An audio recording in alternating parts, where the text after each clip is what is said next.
ఓం శుక్లాంబరధరం విష్ణుం శశివర్ణం చతుర్భుజం ప్రసన్నవదనం ధ్యాయేత్ సర్వవిఘ్నోపశాంతయే. ఓం గురుబ్రహ్మ గురుర్విష్ణుః గురుదేవో మహేశ్వరः గురుసాక్షాత్ పరబ్రహ్మ తస్మై శ్రీ గురవే నమః. ఓం వ్యాసాయ విష్ణురూపాయ వ్యాసరూపాయ విష్ణవే నమో వై బ్రహ్మనిధయే వాసిష్ఠాయ నమో నమః. ఓం నారాయణం నమస్కృత్య నరం చైవ నరోత్తమం దేవీం సరస్వతీం వ్యాసం తతో జయముదీరయేతు. హరి ఓం. ప్రియ భగవద్బంధువులారా, ఆస్తిక మహాశైలారా, విష్ణు పురాణానికి మనం స్వాగతం పలుకుతూ ఆత్మానం రథనం విద్ధి శరీరం రథమేవతు బుద్ధిందు సారథం విద్ధి మనః ప్రగ్రహమేవచ. మన ఆత్మ, మన శరీరము, మన బుద్ధి, మన మనస్సు ఇవన్నీ కూడా ఒక రథంలాగా మారితే ఆ రథాన్ని అధిరోహించినటువంటి శ్రీమన్నారాయణుడు మనకి సద్బుద్ధిని సద్గతులను కలుగుజేయుగాక అని మరొకసారి మనం స్మరణలోకి తెచ్చుకుంటూ 18వ అధ్యాయంలో ఉన్నాం. విష్ణు పురాణంలో చాలా విశేషణంతో కూడుకున్నటువంటి అధ్యాయంలో చాలా ప్రధానమైనటువంటి ఘట్టాలు నడుస్తున్నాయి. హిరణ్యకశిపుడు కుమారుడైనటువంటి ప్రహ్లాదుని చంపివేయాలని అనేక రకాలుగా ప్రయత్నం చేస్తూ హలాహల విషాన్ని ఇచ్చినా సరే ఆ హలాహల విషం కుమారుడు పుచ్చుకున్న తర్వాత అనంతుని నామస్మరణ ద్వారా అది జీర్ణమైపోయింది. జీర్ణమైపోయిన విషయాన్ని హిరణ్యకశిపుడికి తెలిపిన తర్వాత హిరణ్యకశిపుడు ఆయన దగ్గర పనిచేస్తున్నటువంటి దైత్య పురోహితుల్ని పిలిపించి, ఇగో వీడు నా కుమారుడి రూపంలో ఉండేటటువంటి దుర్మతి, దుర్బుద్ధి, వీడికి అంటినటువంటి వైరిపక్షం చేరినటువంటి మనస్సు వీడితో ఆపకుండా రాజ్యమంతా పాకించాలనే ప్రయత్నం చేస్తున్నాడు. వీడిని ఎలాగైనా సరే సంహరించి వేయాలి అని ఆ దైత్య పురోహితుల్ని పురమాయించగా ఆ దైత్య పురోహితులు ప్రహ్లాదుని వారిస్తారు. గురువునాం పరమో గురువు అంటారు కదా తండ్రిని. గురువులందరిలో కన్నా ఉత్తమమైనటువంటి గురువు, ప్రధానమైనటువంటి మొట్టమొదటి గురువు తండ్రే కదా. ఆ తండ్రి మాటలని నీవు ఎందుకు ధిక్కరిస్తున్నావు అని ఆ దైత్య పురోహితులు అడిగితే వారికి సమాధానంగా, తండ్రి నాకు అన్ని విధాలా గురువే, నేను దానికి ఎన్నడూ ఆటంకపరచను. కానీ మీరు ఒక మాట అన్నారు కదా, అనంతుడు వలన ఏమిటి ప్రయోజనం? నీవు వైరిపక్షాన చేరావు కదా, ఆ వైరిపక్షం వలన నీకేమిటి ప్రయోజనం అని అడుగుతున్నారు కదా. ఇది ఎంతవరకు సమంజసము అని ప్రహ్లాదుడు గురువుల్ని ప్రశ్నిస్తున్నాడు. ఆ హిరణ్యకశిపుడు చేసినటువంటి మాట ఏమిటి? చెప్పిన మాట కుమారుణ్ణి చంపివేయండి అని. చంపివేయాలి అని దగ్గరికి వచ్చేటటువంటి దైత్య పురోహితుల దగ్గర నీవు ఎంతటి వాడివి, నీవు సరైన వాడివి కాదు, నీ తాలూకా నీకు వేసినటువంటి ఆజ్ఞ మంచిది కాదు, నీ బుద్ధి మంచి బుద్ధి కాదు, నేను నీతో మాట్లాడను అని ప్రహ్లాదుడు ఎక్కడ ఏమాత్రము కూడా గురువుల్ని కూడా నిందించటం లేదు. ఇక్కడ నిందించకుండా గురువుని అతి మర్యాదపూర్వకంగా ప్రశ్న వేస్తున్నాడు ఆ ప్రహ్లాదుడు వారు. ఆ ప్రశ్న మరొకసారి మనం తెలుసుకొని ఎదరఘట్టంలోకి వెళదాం. కించాత్ర బహునోక్తేన భవంతో గురువో మమ వదంతు సాధువా సాధు వివేకో అస్మాక మల్పక. ఇది కిందటి ఘట్టంలో కిందటి వీడియోలో చెప్పుకున్నటువంటి ఆఖరి శ్లోకం. పదే పదే మీరు ఎందుకు ఇన్ని మాటలు మాట్లాడుతున్నారు? అనంతుడి నామ స్మరణ, వైరిపక్షాన్ని నీవు చేరినావు. అటువంటి ఆ వైరిపక్షాన్ని వహించినటువంటి దేవతలకి విష్ణువు అధిపతి. ఆ విష్ణువు నామ స్మరణ నన్ను ఎందుకు చేయొద్దంటున్నారు? సద్బుద్ధితో ఉండేటటువంటి నా మనస్సుని, నా బుద్ధిని, నా ఆలోచనల్ని ఎందుకు పెడత్రోవ పట్టిస్తున్నారు మీరు? అలాగే తమరు నాకు గురువులు, మరో మంచో చెడో మీరే నాకు తేల్చి చెప్పండి. నాకు సన్మార్గోపదేశం చేసినటువంటి గురువులు మీరు. ఆ మార్గం సన్మార్గమా కాదా, అది మంచి అయితే చెప్పండి, చెడు అయినా సరే చెప్పండి, మంచో చెడో రెండో చెప్పండి. అంతేగాని ఈ మార్గం, నేను వెళ్ళేటటువంటి మార్గం సరైనది కాదు అని మీరు ఎలాగా 1కి 10 సార్లు అంటున్నారు ఆ మాట అంటూ, మాలాంటి వారి జ్ఞానం మిక్కిలి స్వల్పం కదా అన్నాడు.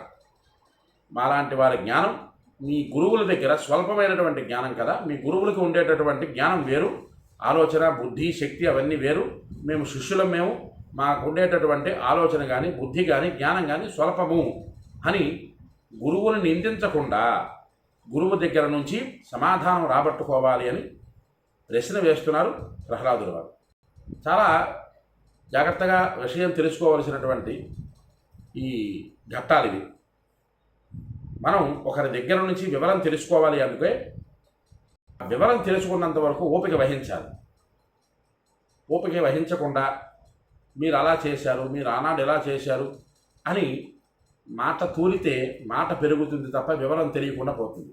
అంచేత అందరూ కూడా ప్రహ్లాదుడి తాలూకా ఓపికని మన జీవితానికి అన్వయం చేసుకొని మాట్లాడతారని మరి కోరుకుంటూ ఎదర ఘట్టాల్లోకి వెళుతూ బహునాత్ర కిముక్త్యేన సయేవ జగతఃపతి సకర్తా చ వికర్తా చ సమహర్తా చ హృది స్థిత సభోక్త భోజ్యవస్యేవం సయేవ జగదీశ్వరః భవద్భిరేతతు క్షంతవ్యం బాలాద్యుక్తం తు యన్మయా. చాలా విశేషణాలతో కూడుకున్నటువంటి శ్లోకాలు. ఒక్కొక్క శ్లోకము ఒక్కొక్క ఆణిముత్యము. ఒక్కొక్క శ్లోకంలో ఉండేటటువంటి తాత్పర్యం తెలుసుకున్న నాడు ఆ తాత్పర్యం మన జీవితానికి అన్వయం చేసుకున్న నాడు మన జీవనానికి మన జీవితానికి ఒక సార్థకత ఏర్పడుతుంది. ఎందుకు ఇన్ని మాట్లాడుతున్నారు గురువుగారు? స్వామి, ప్రహ్లాదుడి గురించి భక్తి, అంత భక్తి ప్రహ్లాదుడిలో ఉన్నారు కదా, అంత భక్తి మనం కూడా వహించాలి అంటే సరిపోతుంది కదా ఒక్క మాటతోని? లేదా మరొక మాట చెప్తే విష్ణు పాదాల చెంత పెట్టినటువంటి ప్రహ్లాదుడి తాలూకా మనస్సుని ఎవ్వరూ కూడా తీయలేకపోతున్నారు కదా, మీరు కూడా అలాగే ఉండండి అనేస్తే అయిపోయింది కదా. ఇన్ని వివరాలు ఎందుకు చెప్తున్నారు ప్రహ్లాదుడి గురించి అని అందరికీ ఒక అనుమానం కలుగుతుంది. ఆ అనుమానానికి నివృత్తి మార్గం ఇక్కడ చెబుతున్నారు ప్రహ్లాదు. ఎన్ని కష్టాలు వచ్చినా, ఎన్ని ఇబ్బందులు ఎదురైనా, ఎన్ని ఆటంకాలు వచ్చినా సరే చేయవలసినటువంటి ధర్మ మార్గము, నడవవలసినటువంటి ధర్మ మార్గము, చేయవలసినటువంటి ధర్మ కార్యము ఖచ్చితంగా చేసి తీరాలి. అలా చేసిన నాడు భగవంతుడి తాలూకా సంపూర్ణమైనటువంటి ఆశీర్వచనం మీకు ఉంటుంది అని ప్రహ్లాదుడు వారు ఇక్కడ చెప్పగానే మనకు చెప్తున్నారు. పలు మాటలు మాట్లాడుతున్నారయ్యా మీరు దైత్య పురోహితులారా, మా గురువులారా. ఈ విష్ణువే కదా జగత్పతి, అతనే కదా కర్త వికర్త సమహర్త అంతర్యామి. కర్త వికర్త చ సమహర్త చ అంతర్యామి, ఇవి అన్నీ కూడా ఆయనే కదా. చాలా జాగ్రత్తగా వినండి. ఇక్కడ కర్త చేసేవాడు, వికర్త చేయించేవాడు, చూసేవాడు, అలాగే సమహర్త దాన్ని భరించేవాడు. వీటన్నిటికీ కూడా మూలమైనటువంటి విష్ణువు ఆయనే కదా, జగదీశ్వరుడు, జగత్పతి. అలాగే అతడే భోక్త, అతడే భోజ్యుడు, అతడే జగదీశ్వరుడు కదా. మీరు మన్నించాలి, నేను చిన్నతనం కొద్దీ మీతో వాదిస్తున్నాను అని ప్రహ్లాదుడు అన్నాడు. ఇంత మాటలు అన్న తర్వాత కూడా జ్ఞానవంతులైనటువంటి పురోహితుడికి జ్ఞానోదయం కలగాలి. కానీ జ్ఞానోదయం కలగకుండా ఆ పురోహితుడు చెప్పేటటువంటి మాటలు అందరూ సావధానులై ఆలకించండి. దహ్యమానస్త్వమస్మాభిః అగ్నివా బాలరక్షితః భూయో న వీక్ష్యసి సీత్యేవం నైవ జ్ఞాతోస్య బుద్ధిమాన్ యదాస్మ ద్వచనాన్మోహగ్రాహం న త్యక్షతే భవాన్ తదకృత్యాం వినాశాయ తవ ప్రక్ష్యామ దుర్మతేః. ఓ దుర్మతి అని మొదలుపెట్టాయి. ఇంతవరకు దైత్య పురోహితుడు ప్రహ్లాదుని ఆయన తాలూకా మనస్సును మార్చి ఎలాగైనా సరే వైరి పక్షాన్ని విడిచిపెట్టి మరలా ఈ పక్షానికి వస్తారని విశ్వప్రయత్నం చేశారు. కానీ భగవంతుని పట్ల మనస్సుని లగ్నం చేసిన తర్వాత చూడండి, చిన్నపిల్లలకి పటికి బెల్లం ఇస్తే ఆ పటికి బెల్లాన్ని రుచి తెలిసినటువంటి చిన్నపిల్లలు ఎట్టి పరిస్థితుల్లో కూడా ఆ పటికి బెల్లాన్ని విడిచిపెట్టరు, మరలా కావాలని అంటుంటారు. అలాగే విష్ణువు తాలూకా భక్తి, విష్ణువు చెంత భక్తిని ప్రదర్శించిన నాడు ఆ భక్తి ప్రభావం మనకి విడిచిపెట్టకుండా ఉంటుంది. ఏనాడైతే మనం విష్ణువుని అర్థం చేసుకుంటామో, విష్ణువు పట్ల భక్తి శ్రద్ధలతో ఉంటామో, ఆ భక్తి ఏనాటికి విడిచిపెట్టదు మనకి. ఒక్కసారి ఆ రుచి తెలిసినటువంటి ఏ మానవుడైనా సరే, భక్తి అనేటటువంటి రుచి తెలిసినటువంటి ఏ మానవుడైనా సరే ఆ భక్తిని విడిచిపెట్టకుండా ఉంటాడు. అలాగే ఇక్కడ ఈ పురోహితుల వారు ఆ ప్రహ్లాదుని మాట్లాడుతూ, బాలక, నీవు మంటలలో మండిపోతూ ఉంటే మేమే కదా నిన్ను రక్షించాము. నీవు తిరిగి ఇలా అనకుండా ఉండాలి కదా. నీవు ఎంత అవివేకివి అని మాకు తెలియదు. మా మాట ప్రకారం నీవు ఈ మొండి పట్టుదల విడిచిపెట్టు.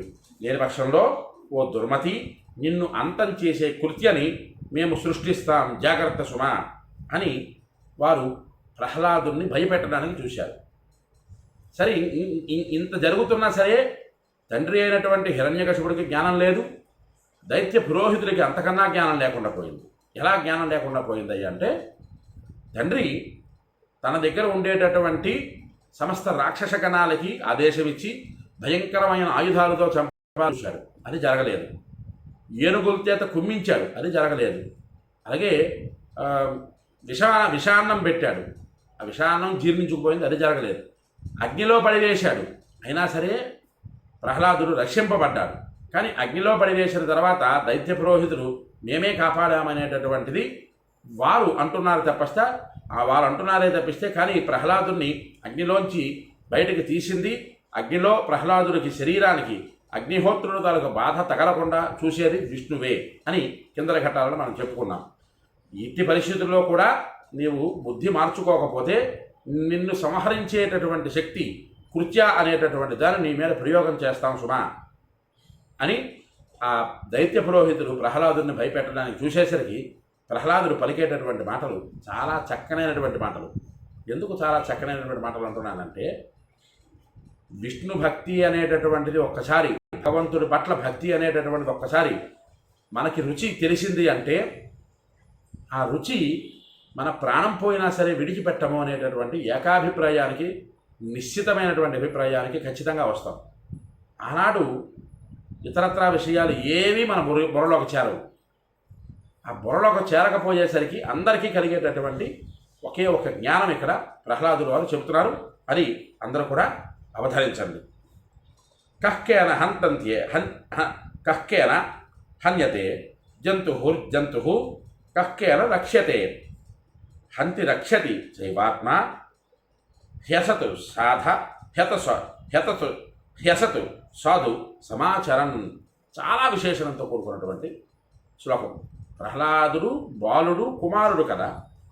కుమారుడు అయినటువంటి ప్రహ్లాదుడు ఎంత చక్కనైనటువంటి పద్యం చెప్పారో ఆ మాటలు వినండి, ఒకసారి అవధరించండి. అంత ప్రహ్లాదుడు ఇలా పలుకుతూ, ఎవడు ఏ ప్రాణిచే సంహరింపబడతాడు, ఎవడు ఏ ప్రాణిచే రక్షించబడతాడు. చెడు ఆచరించి తనను తానే చంపుకుంటాడు మనిషి, మంచి చేసి తనను తానే రక్షించుకుంటాడు మానవుడు. ఇక్కడ చాలా జాగ్రత్తగా ఈ శ్లోకం గంభీరంగా పట్టుకోవాలి అందరూ కూడా. ప్రాణం తీయాలి అంటే ప్రాణం పోసిన వాటి వల్ల అవుతుంది తప్పిస్తే మరి ఇతరుల వల్ల అయ్యే పని కాదు. బ్రహ్మదేవుడు నొసట రాత రాస్తాడని మనం అనుకున్నాం కదా. నొసటి రాత ఎలా నడుస్తుందో, ఎలా రాశాడో అలాగే జరుగుతుంది కదా. ఏనాడైతే మనకి ప్రాణాన్ని ఇచ్చినటువంటి బ్రహ్మదేవుడు ఎంతకాలం మనం ఇక్కడ బ్రతకాలన్నది నిర్ణయం చేస్తారు కదా. ఆ నిర్ణయంలో బ్రహ్మదేవుడు తాలూకా వివరమే కదా మన జీవితం అంతా కూడా నడుస్తుంది. అలాంటి బ్రహ్మ పదార్థాన్ని గురించి మనం ఏనాడైతే తెలుసుకుంటామో ఆనాడు కదా మనకి జీవన్ముక్తి కలుగుతుంది. జీవన్ముక్తి అంటే పునర్జన్మ రాహిత్యమైనటువంటి కైవల్యాన్ని పొందుతామన్నది కదా. అదే ఇక్కడ ప్రహ్లాదుడు వారు చెబుతున్నారు. ఏ ప్రాణి ఎవడిచే చంపబడుతుంది, ఏ ప్రాణి ఎవడిచే రక్షించబడుతుందయ్యా? చెడు ఆలోచన చేసినటువంటి ప్రతి ఒక్కరూ కూడా వారికి తనకు తానే వాతను చంపుకుంటాడు. చెడు మార్గంలో నడిచేటటువంటి ప్రతి వారు కూడా తనని తానే చంపుకుంటాడు. నేషనల్ హైవే NH5 ఈ హైవే మీద 80 కిలోమీటర్ల వేగంతో ప్రయాణం చేయాలి అంటే 150 కిలోమీటర్ల వేగంతో ప్రయాణం చేసిన వాడికి ప్రాణం ఉంటుందా అంటే అది చెప్పలేము. అది మన చేతిలో ఉండదు. వాడి బుద్ధి ఎంత దిగజారుతుందంటే వాడు చచ్చినంత వరకు, వాడితో పాటు కొన్ని ప్రాణాలు తీసుకెళ్ళిపోయినంత వరకు వాడి బుద్ధి దిగజారుతూనే ఉంటుంది, అలాగే వెళ్తూ ఉంటాడు. కానీ ఆ చావుకి కారణం భగవంతుడు కాదు కదా, వాడి బుద్ధి కారణం కదా. ఆ బుద్ధి వలన వాడు చస్తున్నాడు కదా. ఈ మాట వాడి బుద్ధి వలన, వాడు చేసినటువంటి చెడు మార్గం వలన, వాడు నడిచినటువంటి ప్రమాదకరమైనటువంటి మార్గం వలన వాడికి ఇబ్బందులు ఎదురయ్యాయని ఎవ్వరూ అనరు. భగవంతుడు చేశాడనేటటువంటి ఒక ఒక అపనింద దేవుడి మీద వేసేస్తారే తప్ప వాడు చేస్తున్నటువంటి మార్గం, వాడు ఎంచుకున్నటువంటి మార్గము సవ్యమైందా కాదా అన్నది ఎవ్వరు కూడా ఆలోచన చేయరు ఈ రోజుల్లో. కానీ ఇక్కడ ప్రహ్లాదుడు చెబుతూ, ఎవరు చెడు మార్గంలో నడుస్తారో వాడికి చెడే సంభవిస్తుంది, ఎవడు సన్మార్గంలో నడుస్తాడో వాడికి భగవంతుడి తాలూకా కటాక్షం ఉండి తీరుతుంది. కర్మణ జాయతే సర్వం కర్మ ఇవ గతి సాధనం తస్మాత్ సర్వ ప్రయత్నేన సాధుకర్మ సమాచరేత్ అంటూ సర్వము కర్మ వల్ల జరుగుతుంది, కర్మమే గతికి సాధనం. కాబట్టి సకల విధాల ప్రయత్నించి మంచి కర్మ ఆచరణ చేయాలి మనం అందరము అని ప్రహ్లాదుడు చెబుతున్నారు. గురువులకి ఇక్కడ అన్యాపదేశంగా చెబుతున్నాడు ప్రహ్లాదుడు. మీరు చేసేటటువంటి చెడు మీకు చెడునే సంకేతంగా ఇస్తుంది, మీరు జాగ్రత్తగా ఉండండి అని చెప్పగానే చెబుతున్నాడు. తర్వాత ఎంత చెప్పినా సరే ఈ కుర్చ అనేటటువంటి భయంకరమైనటువంటి ఒక పదార్థాన్ని సృష్టించినటువంటి దైత్య పురోహితులు ప్రహ్లాదుడి మీదకి పంపిస్తే ఆవిడ ఎలాగా వెళ్ళింది, ఏమిటి చేసింది, దాని నుంచి భగవంతుడు ప్రహ్లాదుని ఎలా రక్షించుకున్నాడు, ఇవి అన్నీ ఎదరగట్టంలో మనం తెలుసుకునే ప్రయత్నం చేద్దాం.